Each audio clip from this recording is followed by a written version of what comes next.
Meus caros irmãos e irmãs, reunidos em Cristo Jesus, neste santuário do Pai das Misericórdias, e nós também, em comunhão com tantos outros, nem conseguimos imaginar quantos sejam, que através da TV Canção Nova e dos meios que são tão eficazes, acompanham esta Santa Missa, assistem, e mais do que acompanhar, assistir, participam conosco, orando conosco, ouvindo a palavra de Deus conosco e, por certo, recebendo também, como nós, que aqui estamos nesse santuário, uma torrente de graças abundante para todos nós.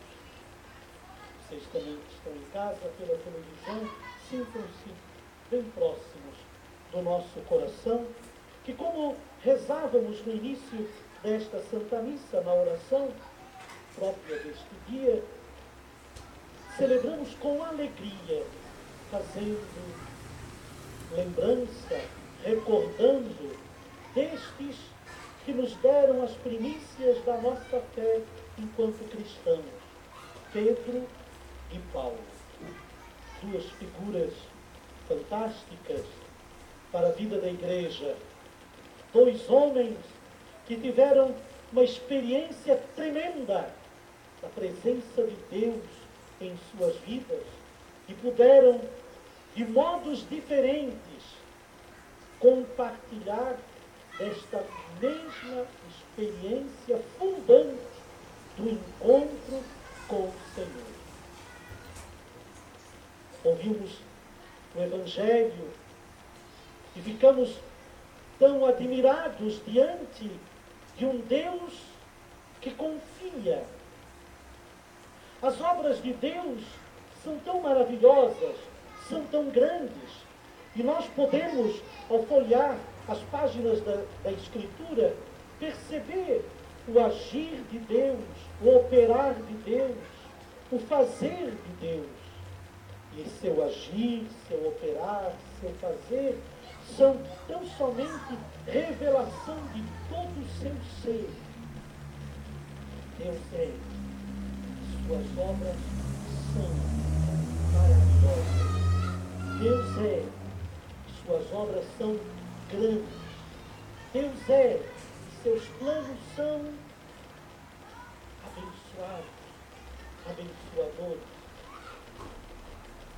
E esse Deus que é tão grande em sua essência e em suas obras, este Deus que é tão maravilhoso em seu poder, é um Deus que conta com a colaboração dos seus filhos, dos homens, das mulheres. Nós podemos hoje, meus queridos, dizer que estamos celebrando esses dois colaboradores da obra divina, esses dois colaboradores, diretos e diletos, do Senhor Jesus, esses dois cooperadores, colaboradores, cooperadores, Pedro e Paulo. Por vias diferentes, repito, mas a partir de uma experiência fundante única, eles se colocaram inteiramente à disposição do Senhor. Mesmo e apesar das suas fragilidades, mesmo e apesar de sua pequenez, cada um pôde apresentar-se ao Senhor. Pedro, aquele que ficou encantado quando André lhe falara de alguém que realizava maravilhas, portentos, de um pregador que tinha uma palavra cheia de sabedoria, que não só encantava, mas quebrantava corações. André chegou e disse, André era irmão de Pedro, e disse, olha, nós encontramos o Messias. E Pedro então vai afoito com sua personalidade, pelo que dá a entender o Evangelho, sempre tão curioso, sempre tão rápido, sempre tão célere. Ele vai para encontrar o Senhor. Aquele encontro com o Senhor foi transformador em sua vida. Naquele momento o Senhor já lhe faz um chamado que vai repercutir pelo resto de sua vida, até a hora crucial de sua vida em que ele, pelo Senhor, derrama o seu sangue.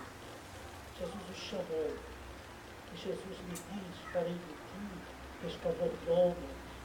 Pedro, por certo, não entendeu tudo logo, não compreendeu tudo, mas tudo deixou e pôs-se a seguir Jesus. E muito próximo de Jesus, e Jesus quis tê-lo muito próximo, Jesus quis formá-lo muito próximo. Jesus sabia e foi conhecendo o coração de Pedro, conhecendo a mentalidade de Pedro, conhecendo as mazelas de Pedro. Pedro foi se deixando também conhecer pelo Senhor e foi conhecendo a Jesus, às vezes até com certa contrariedade, não compreendendo de todo tudo, mas ele foi conhecendo e foi nascendo para uma vida nova com o Senhor. E Jesus formou Pedro. Passou um certo trabalho, porque Pedro tinha meio que a cerviz um tanto endurecida, mas o Senhor não desistiu de Pedro. Mesmo que tenha que, por vezes, exortá-lo, Deus não desiste dos seus. Mesmo que, por vezes, tenha que nos exortar, nos corrigir, nos repreender. Ele nos repreende, nós sabemos, pelo livro do Eclesiástico, de que Deus repreende os que ama. Pedro foi repreendido por Jesus. Pedro foi corrigido por Jesus. Pedro recebeu de Jesus até uma palavra de exorcismo. Sai, abre retro, porque não estás a pensar conforme os desígnios de Deus. Não é que tudo na vida de Pedro foi tão fácil, queridos. Não existe a palavra fácil para os seguidores de Jesus. Jesus nunca falou de facilidade, nunca prometeu facilidades. Quem deseja trilhar um caminho de facilidades pela via cristã, vai se frustrar, vai se decepcionar. Mas Pedro foi aprendendo a ser fiel. Foi aprendendo a ser fiel. E trilhou a duras penas, sim, trilhou a duras penas um caminho de fidelidade. Aprendeu que os caminhos largos da facilidade são enganadores e perniciosos, perigosos. Pedro, com isso, chega uma hora em que no ministério de Jesus, Jesus surpreende a todos e continua a nos surpreender quando, por desígnio do seu coração, e tão somente do seu coração, Jesus pergunta aos discípulos, e a página que nós ouvimos hoje: que dizem a respeito de mim? São muitas as respostas, mas naquela hora, Pedro, que aprendeu a conhecer Jesus, Pedro então, por primeiro, ele será chamado pela igreja com muita reverência do príncipe dentre os apóstolos, porque por primeiro ele toma a frente e vai declarar solenemente: tu és o Cristo, o Filho do Deus vivo. E aquela palavra sai do coração, da mente, dos lábios de Pedro, claro que não por um impulso meramente humano, há já um influxo da graça tremendo, e ele então diz ao Senhor: tu és o Cristo. E ao falar a palavra Cristo, Pedro estava reconhecendo: há em ti uma unção, há em ti uma graça especial, há em ti um poder, há em ti algo que eu não consigo de todo compreender. Eu só sei que tu és o Cristo, que tu és o Messias, que tu és o ungido do Pai. Eu creio que tu és o Senhor. Amém, irmãos? Ele é o Senhor, o Cristo, o ungido, o Filho do Deus vivo. Pedro já estava sendo tomado pela graça do Espírito. Já havia, para aquele momento, uma graça especial na vida de Pedro, o discípulo. Deus Pai se compraz em dar o seu Espírito para revelar das suas riquezas àqueles que ele escolhe. Assim foi na antiga aliança, quando Deus Pai, com largueza, dava do seu Santo Espírito sobre aqueles que eram escolhidos para uma missão especial. E para esta missão de apontar o Messias, o Senhor Jesus, Ele mesmo, vai dizer: Pedro, não foi a carne, mas foi do alto. Não foi da carne, mas foi pelo Espírito. Pedro, pelo Espírito, um discípulo que já recebe uma graça especial de reconhecer. E o Senhor Jesus, diante daquela palavra de Pedro, o Senhor Jesus, ele então diz: e tu és Pedro. Quando eu te chamei, não somente de Simão, mas eu quero te chamar de Pedro, de pedra, e sobre ti, e sobre o que tu és, e o que tu dizes, sobre o que tu és, meu discípulo, e sobre o que tu estás a dizer, pelo Espírito, eu vou edificar a minha igreja. Sobre o que tu és, meu discípulo, e sobre o que tu dizes, sobre a ação do Espírito, eu edificarei a minha igreja. E naquela hora, o Deus Todo-Poderoso confere a Pedro uma graça tão especial: eu te darei as chaves. Você bem sabe, nós não damos as chaves de lugares ou de coisas importantes para qualquer um, somente para em quem nós confiamos. Bendito seja Deus, Ele confiou a Pedro aquilo que já estava sendo gestado no coração de Jesus e queria nascer poderosamente sob a ação do Espírito. Ele concede a Pedro: e tu és Pedro, e sobre esta pedra eu edificarei a minha igreja. Pedro não compreendeu ao certo tudo o que iria implicar. Pedro não imaginara que depois de 2000 anos quase, estaríamos nós aqui, Igreja do Senhor, reunidos, fazendo memória daquele momento tão especial em sua vida. Ele não imaginara tudo o que iria acontecer após aquele momento. Mas Pedro continuou seguindo Jesus como um discípulo, servo, não como alguém que estivesse acima, mas como um discípulo. E dias atrás, justamente no consistório, celebrando a festa de São Pedro, quando o Papa colocou o barrete cardinalício sobre 14 irmãos nossos da igreja, bispos, e os elevou à dignidade de cardeais, o Senhor, o Papa lhes disse: vocês, sendo hoje cardeais, vocês não se sintam acima de ninguém, mas servos de todos. Não se sintam acima de ninguém. E Pedro, tendo recebido de Jesus o poder das chaves, ele continua a sua vida como um entre os discípulos. Evidentemente que os discípulos que estavam ao seu derredor perceberam e puderam sentir a deferência do Senhor para com ele. E começaram a honrá-lo, sim, e começaram a ouvi-lo, sim, mas pelo que nós lemos nas Escrituras, Pedro continua como, entre eles como um dos discípulos.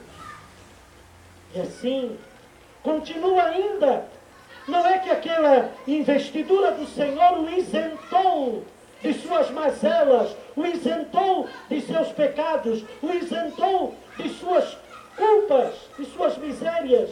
Ele continua com todas elas. Inclusive depois disso, sente medo, foge, nega o Senhor.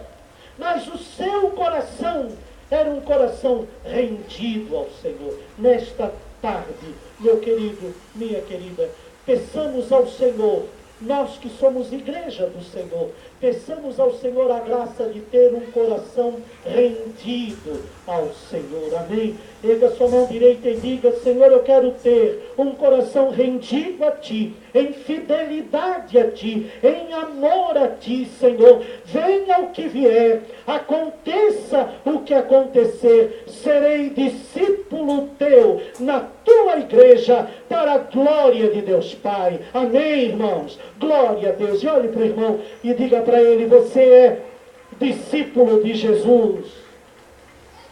E Deus confia em ti. Deus confia em ti. Ele confia em cada um de nós.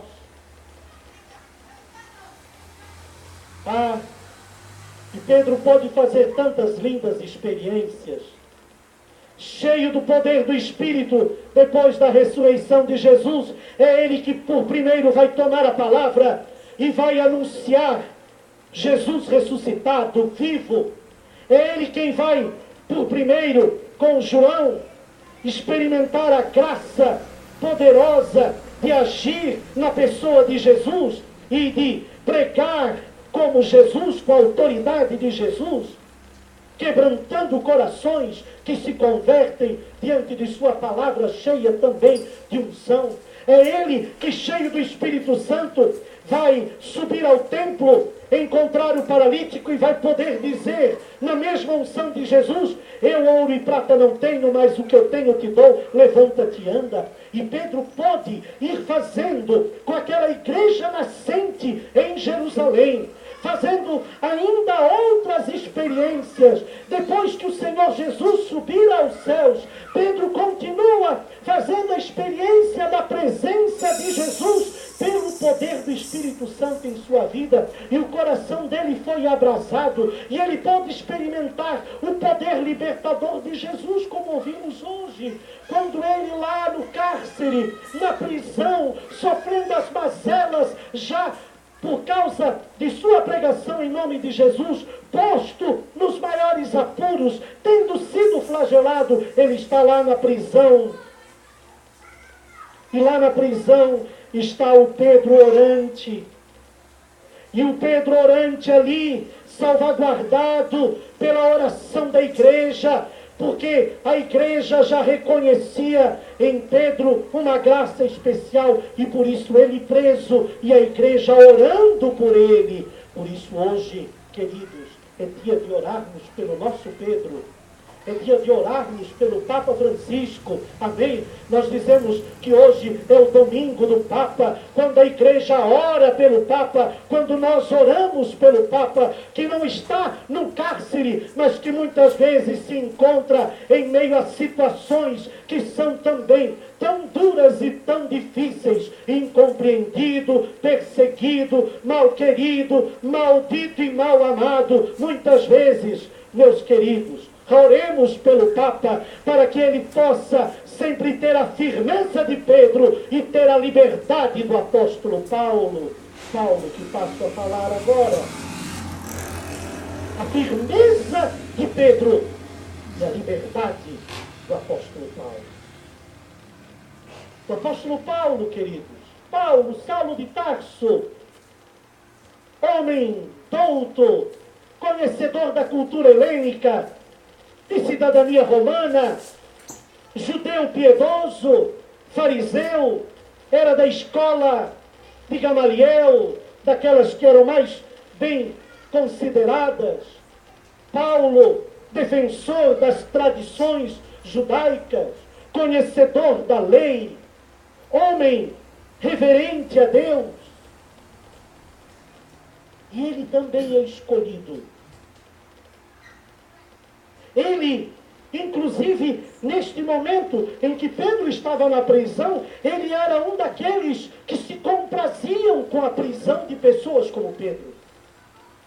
Enquanto Pedro era torturado, Paulo, ele achava que aquilo era o mais correto mesmo. Porque ele também achava que os seguidores do caminho deveriam ser presos, deveriam ser extirpados, aniquilados. Paulo era daqueles que diziam: vamos acabar com estes discípulos deste tal de Jesus, o Nazareno. Isso é uma seita, isto é uma heresia, isto põe em risco a nossa milenar tradição judaica. E eis que ele, indo para Damasco, ia para Damasco não para uma viagem missionária, quanto tantas que ele iria realizar, mas ia para Damasco para prender, para trazer cativos para Jerusalém, para se juntar aos discípulos de Jesus presos em Jerusalém, trazê-los de Damasco. Ora, o cristianismo e os seguidores do caminho já estavam em outros lugares, era preciso ir prendê-los.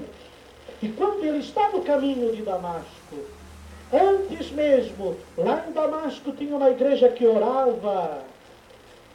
A igreja que estava em Damasco sabia que estava prestes a ser também perseguida e muitos iriam sofrer. Eis que o caminho de Damasco, que você conhece, lá em Atos dos Apóstolos diz, ele foi tomado, uma experiência sobrenatural o alcançou.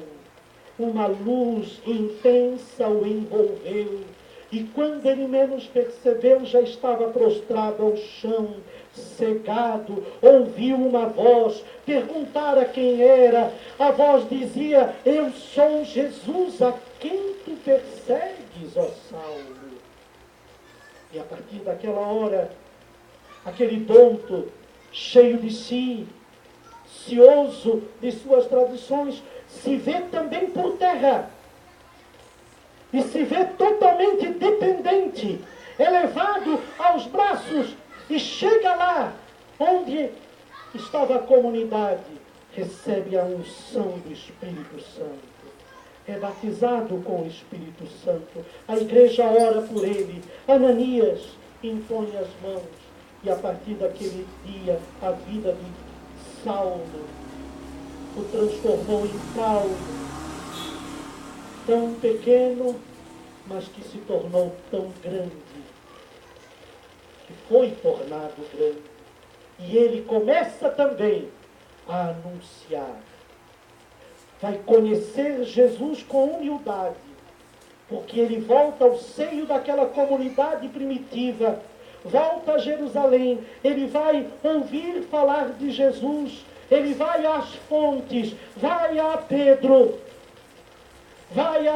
vai aos discípulos da primeira hora, conhece a comunidade cristã nascente, e aí começa a ouvir acerca de Jesus, e além do testemunho dos primeiros, ele também vai sendo tomado pelo Espírito Santo, e depois parte e começa a anunciar com uma liberdade incrível. Ele que antes cioso de si, cioso das leis, cioso das liturgias do templo, cioso das tradições, de repente ele se percebe um homem livre, e é com liberdade, com uma firme liberdade, que ele se põe a pregar o Evangelho de Jesus. E assim, os dois, como que se completam? Os dois se unem. Não existe entre os dois mais dissensões. São tão diferentes e por meios tão diferentes anunciam o único Evangelho de Cristo, como rezamos na liturgia de hoje. Anunciam com fervor, com ardor, com zelo. Pedro zeloso pelo Evangelho da salvação. Paulo ardoroso. O ardor e o zelo destes dois apóstolos dão à igreja segurança e dão à igreja liberdade. E é assim que a igreja vem até os dias de hoje, com firmeza e liberdade, com segurança e fluidez. A igreja hoje, assim como ela está nos quatro cantos da terra. Queridos irmãos e irmãs, pensamos também a nós, a graça que foi dada ao apóstolo Paulo, a graça desse encontro com o Senhor Jesus, pela ação do Espírito Santo, para sermos ardorosos, anunciadores do Evangelho. E oxalá possamos nós, meus irmãos, também honrar o Senhor Jesus. Nós, durante o dia de hoje, no nosso Kairós, nós anunciamos o poder do sangue de Cristo, porque hoje é o primeiro dia do mês de julho, o mês do preciosíssimo sangue de Jesus. Honramos o preciosíssimo sangue de Jesus. Oramos e clamamos por sua aspersão salutar. Pedro e Paulo puderam eles também proclamar o poder deste sangue, a graça eficaz, redentora deste sangue.